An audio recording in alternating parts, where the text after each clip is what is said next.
All right, let's get right into it. Quitting a job. We've all been there, right? Maybe you're even thinking about it now. But here's the thing. What if leaving your job wasn't just about escaping something, but about launching yourself into something better? Today, that's exactly what we're going to talk about.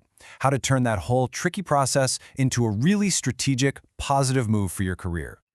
You know, it's so true. Leaving a job is easy. Anyone can just say, "I quit," and walk out. But leaving it well, that's a whole different ballgame. It really is an art form. And how you handle it, man, that can stick to your professional reputation for years. The stakes are definitely high, but trust me, the payoff for doing it right is even higher. So here's the game plan for how we're going to break this all down. First, we'll tackle the big decision itself. Then we'll get into the nitty-gritty of crafting your exit plan.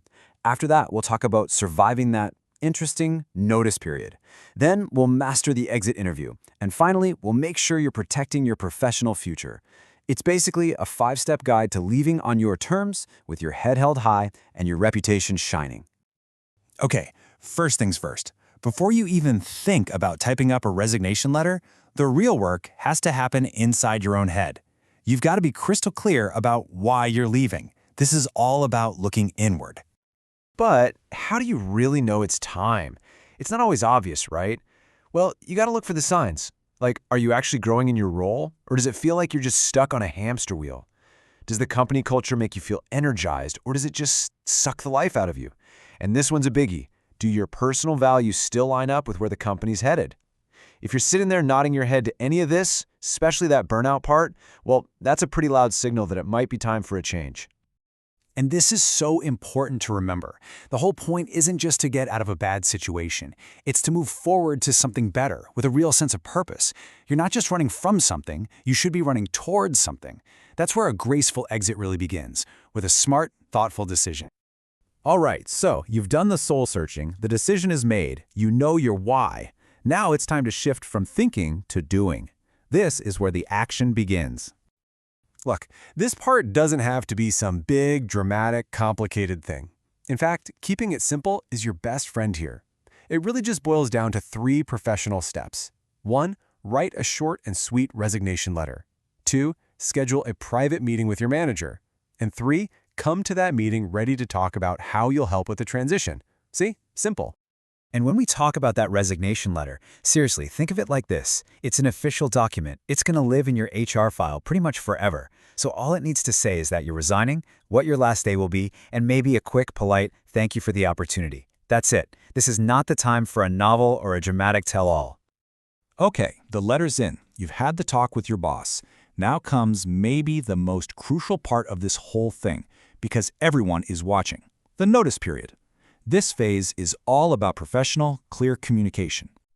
Seriously, think of these last couple of weeks as your final mission. Your objective? To make the handover as smooth as possible. So that means meticulously documenting your work, offering to help train whoever takes over, and keeping a positive attitude, even when you're counting down the seconds. You have to fight that massive urge to just mentally check out. You want to show them you're a pro, right? Up to the very end. And you have to remember this. People will absolutely remember how you leave. How you act in these last 2 weeks can either cement your legacy as a great employee, or it can completely tarnish all the hard work you've put in. You get to decide what that final impression is. Make it a powerful one. Which brings us to what feels like the climax of the whole departure process, the exit interview. Now, it's easy to dismiss this as just some HR formality, but don't.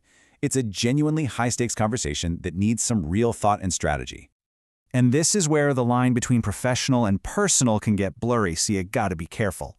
You want to offer constructive feedback that could actually help the company. You do not want to air all your personal grievances. Focus on the future, on how things could be improved. Don't just dwell on past problems. And above all, stay poised, stay positive, and whatever you do, do not get dragged into gossip or blaming specific people.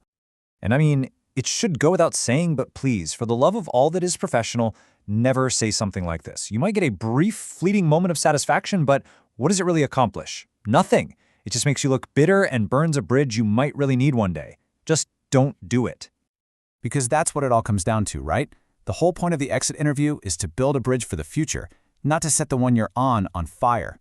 You want to use this final conversation to really solidify your reputation as someone who's thoughtful, mature, and constructive. You just never know when your paths will cross again. And that brings us to our final, and maybe the most important piece of the puzzle, playing the long game. This is all about your professional legacy and making sure you're protecting your future opportunities. You know, we throw around the term professional reference, but let's get really clear on what a good one is. It's not just some HR person confirming the dates you worked there. A real, valuable reference is your old boss or a senior colleague who is genuinely excited to get on the phone and tell your next potential boss how amazing you are.